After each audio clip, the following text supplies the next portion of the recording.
आंचल के परिवार वाले शहर में रहते थे। आंचल को एक गांव से रिश्ता आता है तो उसके माँ बाप सोचते हैं कि छोटा और सुखी परिवार है, हमारी बेटी वहां पर खुश रहेगी। लड़का रेलवे में नौकरी करता है। आंचल के माता पिता रिश्ते के लिए हाँ कर देते हैं। आंचल की जब शादी हो जाती है तो विदाई के बाद वे अपने ससुराल चली जाती है। जब वे गाड़ी से उतरती है तो देखती है कि गेट के बाहर अच्छे पेड़ पौधे लगाए हुए हैं। ये देखकर खुश हो जाती है, पर जब गेट के अंदर जाती है तो देखती है कि अंदर सामान बिखरा पड़ा है और पशु भी खुले पड़े हैं। मक्खियां भी भिन भिना रही हैं। ये देखकर उसके होश ही उड़ जाते हैं कि कहाँ शादी हो गई मेरी। जैसे जैसे दिन बीतते जाते हैं, आंचल अपने पति अशोक से बात करती है कि आप मुझे अपने साथ ले चलिए, मेरा अकेले दिल नहीं लगता। तो अशोक बोलता है कि मैं तुम्हें अपने साथ कैसे लेकर जा सकता हूँ, माँ बाबूजी क्या सोचेंगे मेरे बारे में। वो बोलेंगे अभी तो कल शादी हुई है और आज अपनी पत्नी को साथ भी ले चला। मुझे भी पता है कि तुमको तंगी आ रही है। मैं भी चाहता हूँ कि मैं अपने माँ बाबूजी को सुख भरी जिंदगी दूं। उनसे भी इस उम्र में काम नहीं होता, बूढ़े हो चुके हैं, इतनी धूप में खेतों में काम करते हैं, मुझसे देखा नहीं जाता। मेरा भी मन करता है कि उनको साथ ले चलूं। आंचल रोने लग जाती है तो अशोक उसे समझाता है कि चलो देखता हूँ, मैं माँ बाबूजी से बात करता हूँ। ये बातें अशोक की माँ सुन लेती है और कुछ नहीं बोलती। बाहर जाकर चूल्हे पर खाना बनाना शुरू कर देती है। शाम को जब आंचल की माँ बाहर सोने के लिए चारपाई लगा रही थी तो आंचल अपनी सास से बात करती है कि माँ जी, आपके घुटने का दर्द भी दिन ब दिन बढ़ता जा रहा है, क्यों ना हम शहर जाकर इलाज करवा लें। इतने में आंचल की सास बोलती है कि तुम सीधे क्यों नहीं कहती कि मेरा जहाँ गांव में दिल नहीं लग रहा। इतने में आंचल बोलती है कि नहीं माँ जी, ऐसी कोई बात नहीं है।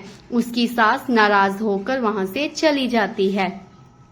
अगली सुबह आंचल की सास बोलती है कि मैं और तेरे बाबूजी खेतों में चारा लेने जा रहे हैं, हमारे आने से पहले ही खाना बना देना। इतना कहने पर दोनों खेतों में चारा लेने चले जाते हैं। आंचल फिर अपने पति अशोक से बात करती है कि आप माँ बाबूजी से बात कीजिए कि वो भी हमारे साथ शहर में चलें। जब शाम को माँ बाबूजी चारा लेकर आते हैं तो अशोक अपनी माँ से बात करता है कि माँ, मैं आप दोनों को अपने साथ ले जाऊंगा, मेरा भी आपके बिना मन नहीं लगता।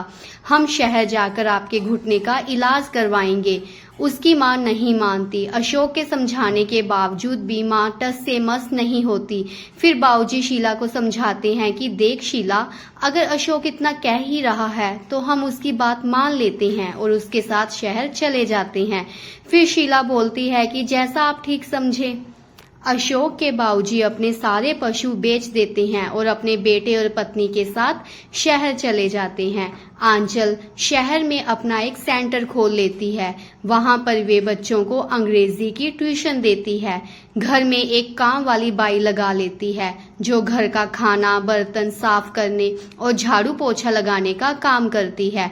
अब आंचल ने साड़ी छोड़कर जीन्स पहननी शुरू कर दी। अब वे अपने शहरी लिबास में आ गई है। आंचल अब बहुत खुश थी। शहर में जाकर अशोक अपनी माँ के घुटने का इलाज करवाता है। शीला अब रोज योगा करती है। एक दिन अशोक अपनी माँ से बात करता है, क्यों ना माँ तुम योगा क्लास ही खोल लो। आंचल बोलती है कि माँ जी, मैं आपकी मदद कर दूंगी। शीला बोलती है कि हम गांव के लोग इन शहर वालों को क्या सिखाएंगे अशोक।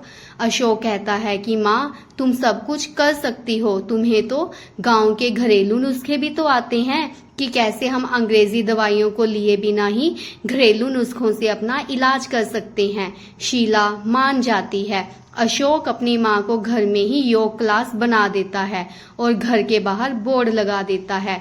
धीरे धीरे काफी औरतें शीला के पास आती हैं और शीला उनको योगा क्लास देती है।